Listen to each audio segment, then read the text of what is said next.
My son stared at the empty dessert tray like it was proof the universe had betrayed him. And then my mother, still holding the last slice of pumpkin pie on the fork, said, without a shred of shame, "He didn't earn dessert after the way he acted." The fork tapped the plate. A deliberate little click. My sister's kids were licking whipped cream off their second servings. And something in my chest, something that had been cracking for years, finally snapped completely.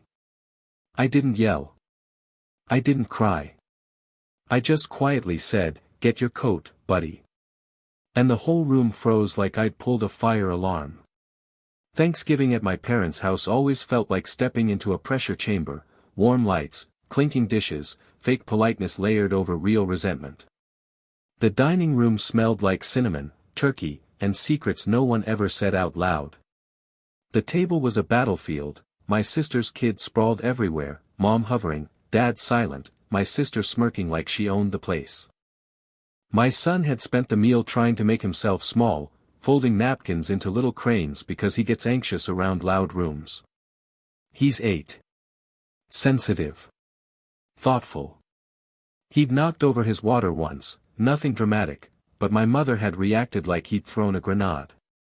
I'd noticed the tension building in the room, the way people kept glancing at him like he was a loose wire. I'd also noticed how my sister's daughter shoved her cousin off a chair earlier and mom just laughed it off like it was, kids being kids. Everything was skewed. Rigged. Weighted against my boy from the minute we walked in. But nothing prepared me for that moment, that cold dismissal over a slice of dessert, the one thing he'd been excited for all day.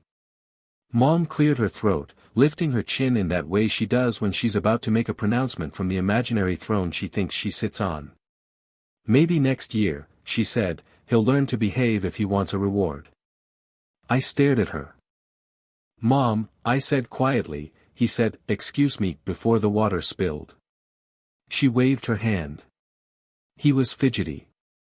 And he talks too much. He's too old for that." My son shrank behind my arm. My sister chimed in, all saccharine sweetness, "You know mom's right. Kids need consequences. Consequences. For being nervous in a hostile room." I swear the walls pulsed with heat. My mother tightened her lips, refusing to meet my eyes, a silent, smug declaration of power. The rest of the table went quiet. A demand hung in the air even though she didn't say it, should accept her judgment. I should agree. I should force my son to apologize for existing. That was always the unspoken rule in this house. I felt myself freeze for a split second, like I always had. Then something clicked. I thawed. And I woke up. I leaned down, smoothed my son's hair, and said softly, "Go get your coat." He looked up at me, confused. "But, it's okay. We're leaving." My mother gasped. My sister's fork clattered. Dad looked up for the first time all night. Mom sputtered, "You are not leaving. Don't you dare make a scene." "No scene," I said. "Just a choice." "You're ruining Thanksgiving," my sister snapped. "No," I replied, helping my boy into his jacket. "You ruined it when you punished a child for being nervous." Mom stood. "Sit back down and stop overreacting." I kept my voice calm. Too calm. "We're done being punished here." The silence that followed was thick, electric. We walked out. No one stopped us. They just watched like they couldn't believe their power had evaporated in real time. By the time I buckled my son into the car, my hands were shaking, not from doubt, but from the adrenaline of finally standing up. Because the truth. For years, I'd been the family safety net. The unpaid therapist. The emergency babysitter. The financial backstop. The one who understood mom's stress. The one who covered my sister's debts, quietly, so the family wouldn't know. The one who co-signed my parents' second mortgage when dad's hours got cut. The mortgage my father had promised he would take over when things got better. Except, better never came. And Mom always had demands. Can you pay the utility just this once?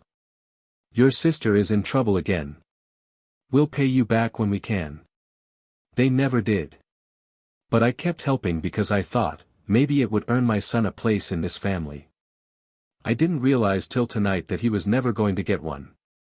At 10:13 p.m., after I'd tucked my boy into bed and whispered that none of this was his fault, my phone lit up. Dad, transfer the mortgage tomorrow. No explanation. No apology. Just the expectation that I'd keep carrying them. I stared at the screen. And something inside me, something heavy, tired, and ancient, finally died. I texted back one word, no, then I blocked Mom. Blocked my sister. Left Dad on read. I pulled up my bank app and canceled every recurring transfer to them, utilities, loan payments, everything. The moment I hit confirm, the air felt cleaner. Lighter. Like I'd finally crawled out of a burning house I didn't realize I was trapped in. The calls started within 10 minutes. First Mom. Then my sister. Then Dad. None went through. The next 3 days were the quietest of my adult life. No guilt messages. No pleas for help. No shame-laced advice. No demands disguised as family duty. Just silence. Beautiful, terrifying silence. By day 4, that silence turned into tension, not for me, but for them. Missed calls from Dad appeared but no voicemails. He hates leaving evidence. Texts from unknown numbers started coming. Answer your family. Mom is crying. We need to talk about responsibilities. I deleted each one without opening. My son noticed the change. He started humming more. Smiling more. My house felt warmer. My heart felt steadier. Silence was becoming its own kind of revolution. By week 2, the cracks in their system, the one that relied on me to hold everything together, started splitting wide open. Dad's hours dropped again. Mom panicked. My sister called her ex for money and he laughed at her. They turned on each other fast. Mom blamed my sister, why can't you keep a job? My sister blamed my mom, you enable me. This is your fault. Dad blamed everyone, this family is falling apart. They needed someone to carry them. I wasn't coming back.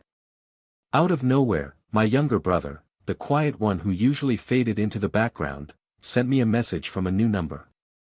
I don't blame you. Actually. I'm proud of you. He told me he'd picked up extra shifts.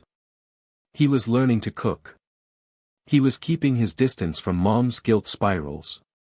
He said, it's weird, watching them fall apart.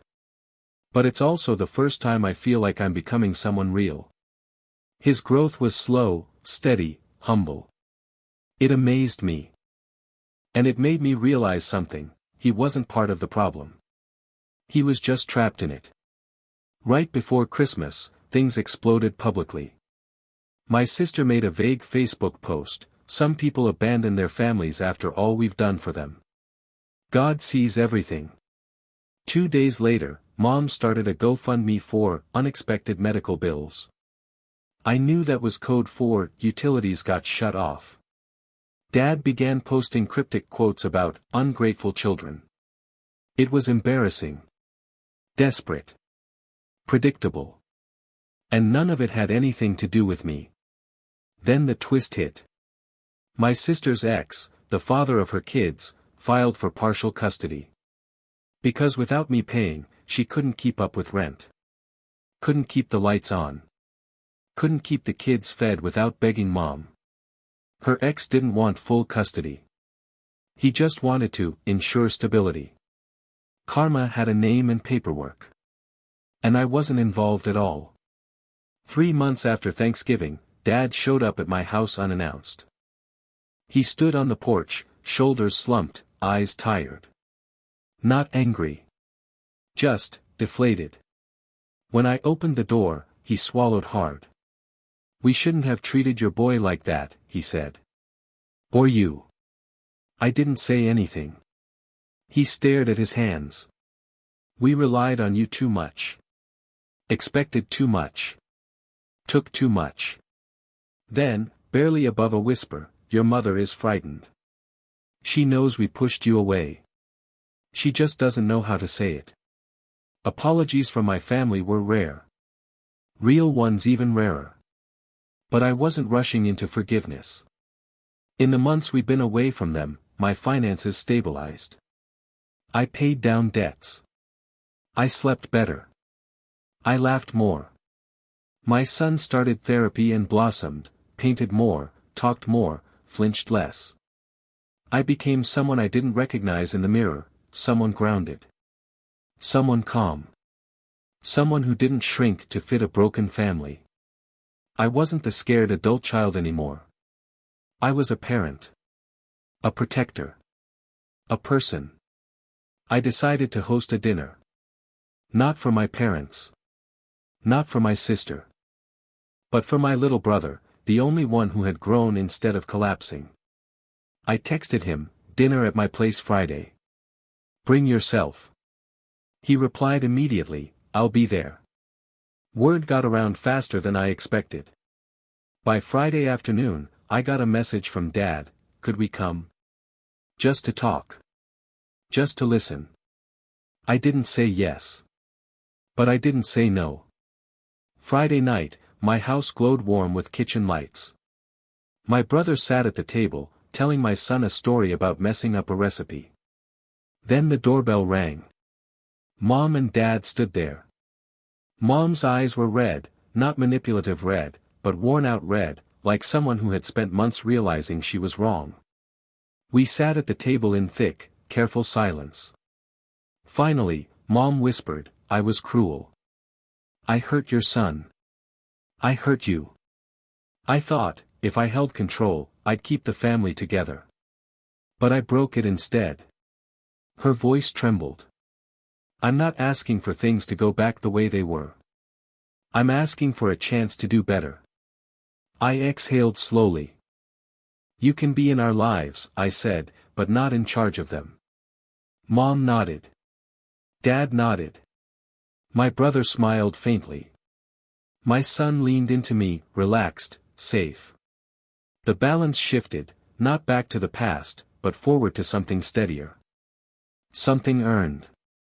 Over the next weeks, things didn't become perfect, but they became real. Boundaries held. Respect grew. Mom didn't undermine my parenting. Dad didn't ask for money. My sister kept her distance, working through her own storm. My brother visited often, bringing peace instead of chaos. My son felt wanted. I felt whole. And the house that once held so much fear now held something quieter, hope. Some families heal by pretending nothing happened, ours only healed when I finally walked away.